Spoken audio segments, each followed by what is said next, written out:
You know, there's a man out there right now that you haven't spoken to in 3 years, maybe 5 years. And he was at your wedding.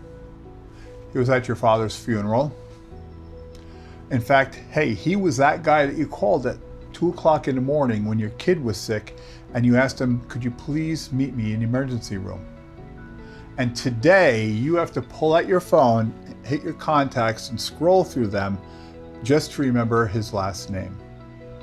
And this didn't happen because of him, and it didn't happen because of you. It happened because of something that neither of you would talk about. And it is happening to most men who are 50 and older across this entire country. Hey, if we haven't met, my name is Bernie Tiger, and I have spent over 3 decades working with men dealing with this exact same situation, and maybe just like you. And in this video, I'm going to explain to you exactly why this is happening. I'm also going to explain why you have been told and given misinformation about it as well. Because men who are our age, 50 and older, are losing friendships, and the reason is not what you think it is. So, if you're ever working in your garage, just be wary of objects like ladders that are hanging down that can potentially smack you in the head and gas you, like I did yesterday. So, question, why most men think friendships fade? Why do you think they fade? You're going to get basically a 4-part answer. The first, life got busy. The second, well, I had kids, family, and I had a career. The third is, well, he moved away. And the fourth, well, we just drifted apart. You'll believe these to be true, you really will. But it is just a cover-up. You know why? Because throughout this entire rock we call Earth, this planet, people everywhere have busy lives, right? People everywhere have families, kids, careers. Hell, people move all the time. And you know what? Sometimes, for most people, there's friendships that drift apart. People do, we drift apart. But there's nothing new there. And that is not what this is all about. And that is not what I'm talking about here. This is something completely different. Boy, I'll tell you, cleaning a garage is such a pain in the ass. But I don't have to do it, I get to do it, right? I have a garage, so I can just consider the blessings that we have in life. Anyway, let's think about what we're talking about, really. If it was all about busy lives and geography, think about this. Most men between their ages of 30s and 40s would lose friendships because that's the busiest time of their lives. You're growing your family, you got your career, and then they would reconvene again when things start to slow down. But that's not what's happening here. In fact, it's quite the opposite. You see, men are losing their male friendships generally between the ages of 30 and 50. So that by the time that they are 55, those men that were in their lives in their 20s are long gone and not a part one bit of their daily lives. And that is not because of circumstances.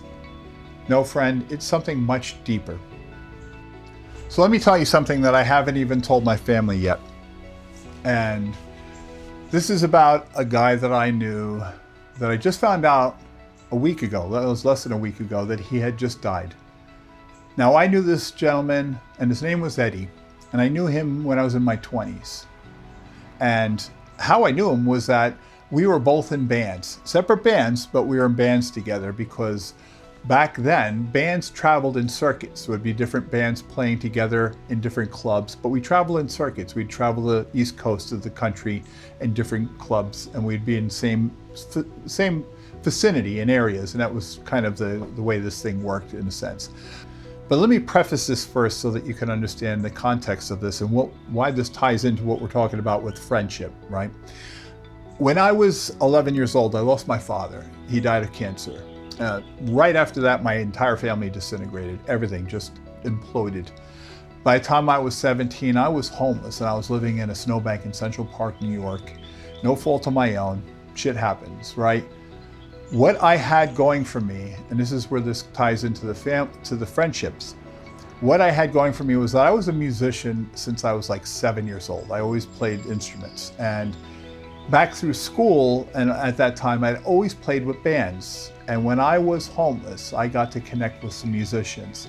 So through my late teens, right through my early 20s, I was fortunate enough and blessed enough to play with these musicians who were 6 and 10 years older than I was.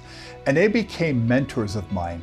They took me in like a brotherhood. They were literally my brotherhood. They saved my life because they gave me a reason and a purpose. They gave me the opportunity to make some money. Not much, very little in fact, but we traveled all the time, so the travel was always paid for. And one of the things though that was important about it is that not only were they mentors, they gave me this brotherhood, this friendship, this camaraderie, and these bands that we played together with. And Eddie was in one of those bands, and Eddie was, I think, about 10 years older than I was. And he was such a great guy, great guitar player, just a great guy. And I admired these people. I looked at them and I looked up to them because I was like the kid in that group, that whole entire group of multiple bands. I was like the little kid. Not little, but I was the kid, needless to say. And it was really significant because they were there always for me through that time. And it was at that moment and during those moments in my life that I was able to start finding my voice and being able to really become the person I am here today is as a result of that. The confidence that I was able to start to build as a homeless kid at 17. I'm gonna tell you right now, you don't have any confidence. You're just in survival mode. These guys gave me that, they gave me that and more. They gave me that brotherhood and friendship that just literally took me from that desperate area in my life to become the person that you see standing before you here now. Now that was right up through my early 20s, and I haven't seen Eddie in 40 years, easily 40 years. I'm 63 today. So he had been, gone for my life since then. Now some of them, including him, I've had some sporadic contact, social media. We'd respond to each other's posts, kind of checking in. Hey, oh wow, great to see you. And, playing in different bands even all these years later and share that. But there was no contact. There was no like, hey Eddie, you know what? I'd like to reach out to you, man. Let's catch up. It's really been a long time. I'm just getting a couple of feeds from you in Facebook, but the hell, that's not telling me your story. And even the guys that were in my band at the time, that I was very close with, and same thing. I haven't had any contact with them. But for Eddie, I didn't even know he was sick. In fact, it was just maybe, several weeks ago, I got a post. I was looking on my phone and I saw this post with him, and he was with his band. And, I saw him, he was bald, but I made an assumption that he just shaved his hair like many of us have done, as we're getting older. Not me yet, but certainly a lot of guys have done it, when their hair thins up, to give the good shave up. And so I saw him like that, and he always had long hair, but I just chalked it up to getting older, right? I had no idea that he was sick with cancer, and he didn't say anything. It wasn't anything that was shared on a post. And I'm looking at this with like such regret in some ways, because I wish I had known something was wrong. I would have loved an opportunity to reach out to him and say, hey man, and some moments in our time, I can remember very specifically where he was a really good friend and a mentor for me, and I would love to have reconnected those moments with him, but I didn't. He was gone from my life for all these years, and like many of them were gone from my life for many years, and I did not connect with him. And now he's gone. Now I can't connect. Now the only thing I have is just the memories. Spiritual, but I have the memories, and that's it. And that's something, but it could have been so much more. And I didn't take those moments in my life to stop and say, hey man, you got a minute? Give me your phone number. Let's connect. It's been such a long time. And again, this is the same with all of my musician friends from the band that I even played with back then. So understanding that this is part of what happens when friendships start to dissolve, when friendships just go away. or like we're talking about, we grow apart. Why am I sharing this with you right now, and why is this important? Well, I'm hoping that you'll understand this when I share this point to you. This could happen to me, and I'm a behavioral health clinician. I've worked with hundreds of men well over 3 decades with situations just like this and others, but I have helped and worked with them, and yet here I am in front of you right now, raw to the bone, and telling you this can happen to me too. And it did. I literally had this exact same thing happen to me. And this is happening to men across this country who are 50 and older, and it's happening every day. We are losing that connection. So I tried to really kind of think through this and wonder why is this happening? And I want to get away from the clinical bullshit stuff. I want to talk about the human being, the human element, because that's really where I'm coming from with this story. And with this channel, Silver Warrior's Journey, regardless of the clinical background I have, this is about being a real person and a human being. And I'm speaking to you as that person as well. So as I was thinking through this, why was this disconnect? I still have some musician friends from back then. They're still alive. Some have passed away, but there are some that are still alive. And what is the disconnect? Why would I not want to revisit that and connect? They were my brotherhood. In fact, they saved my life. If it wasn't for that group of people when I was at my most lowest, desperate, at 17 years old, picture this, sleeping in a snowbank with nobody. The only thing I got to connect with at that time was a Salvation Army because some guy gave me a hand up. And that's where the band thing started. It is very raw. I got to connect with different people, and it brought me with the musicians and so on up the chain. And that's how all of that happened. And here I am again, 63, and all these time has passed by, and I've allowed it to just kind of to disappear. Why is that?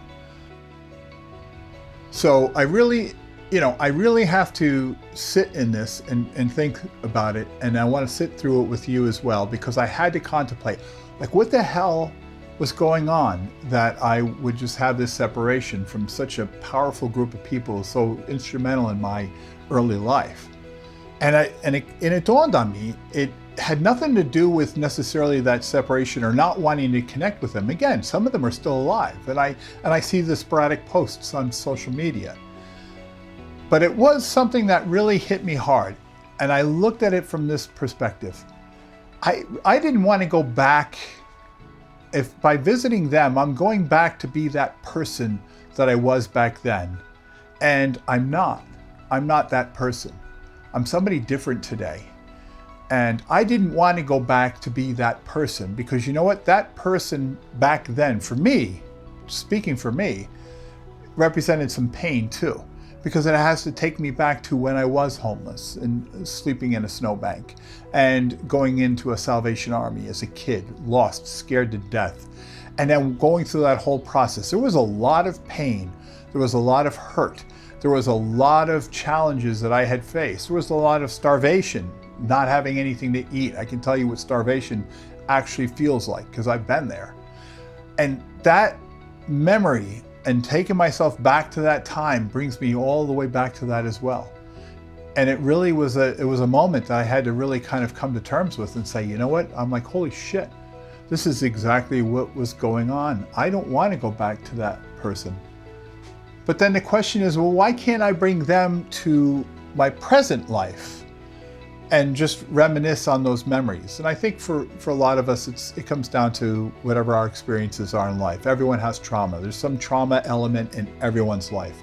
Mine certainly had been exacerbated by a lot of other circumstances, probably more than others, probably maybe not even as bad as some people who have had it even worse. And I know that because I've worked with them, and I still work with them.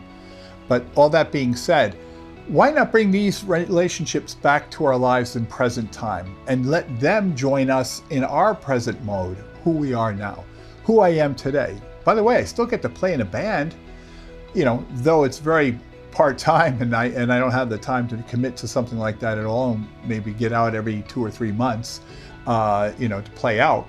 But there's so much history that could be brought to the new life, our children. My son Michael is 32 today. He's now a young man, and their families have grown and their children have grown. Why not bring that to the present time? And that was the epiphany that I had from this story, was that this is exactly what happens. We don't ever want to go back to the people that we were in those times. We think we outgrew it. We think that, those moments are just, I was like that back then. I don't do that now, right? I'm not like that person then as I am today. Well, let me also share with you too, back then and during those struggles that I had as a result of that traumatic experience, I struggled with some alcohol. During my band years, absolutely, I was really struggled with alcohol. And to go back, I stopped drinking then because I was struggling with it. But to go back then means to put myself back into that spot, and I don't want to see that. But once again, why not bring them forward and put them into my present life? And that's what I'm asking you. And as a question, really, for you, what is it in your past that you let go of that you don't want to bring up into your present life? Or what don't you want to visit from back then? And that person that you are today from that person you were back then.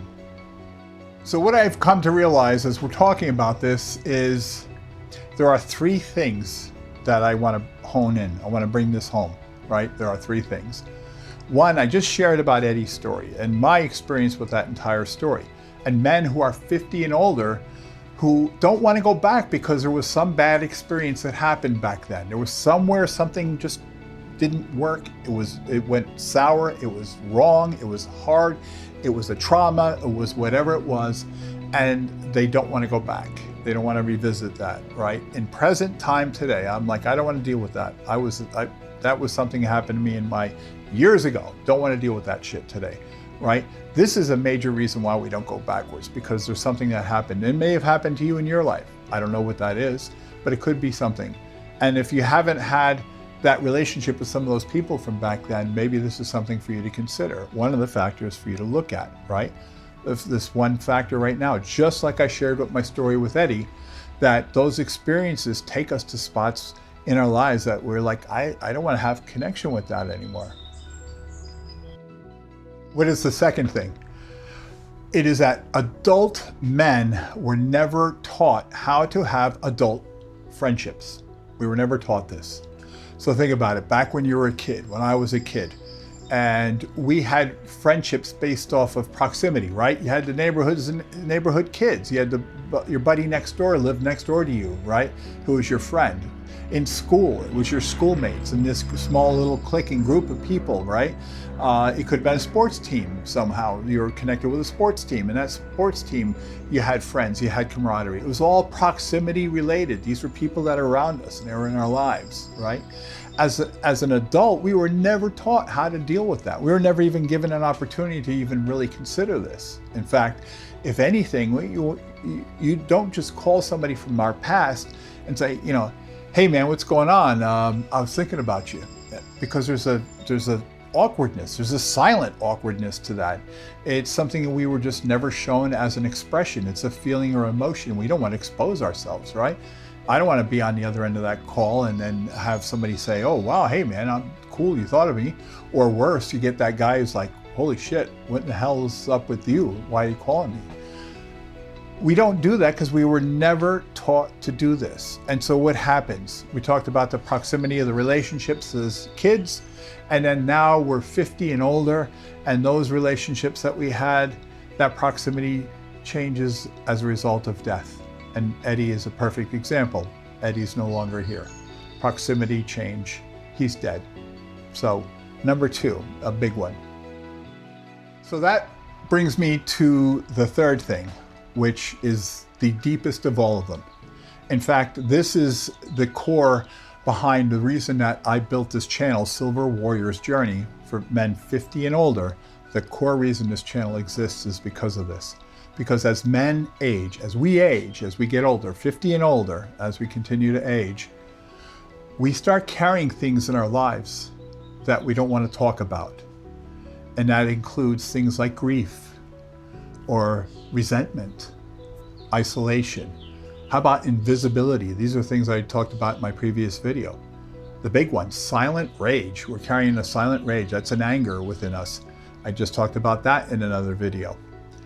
And of course, the gap. That is the difference between where we were thinking we're going to go to where we are here today. And what happens when those things are not congruent? They're not what we imagine them to be. And we don't like what we see and we feel uncomfortable with that. So what do?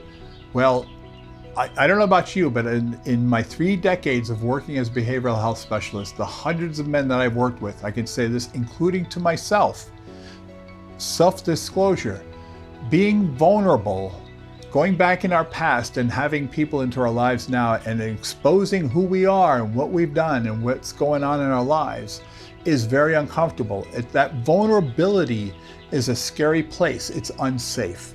We'll feel rejected. We'll feel like, imagine all these things that go through us. And men were never taught how to deal with this, ever. We were never given instructions. There is no 101 book that gives you this. It's something that we have dealt with. And the best way to deal with it, I don't know about you, and this has been my experience, is that we just don't connect with it. We stay quiet. We remove ourselves. We don't want to be questioned. We don't want to have to answer to any of that. We want to let it go.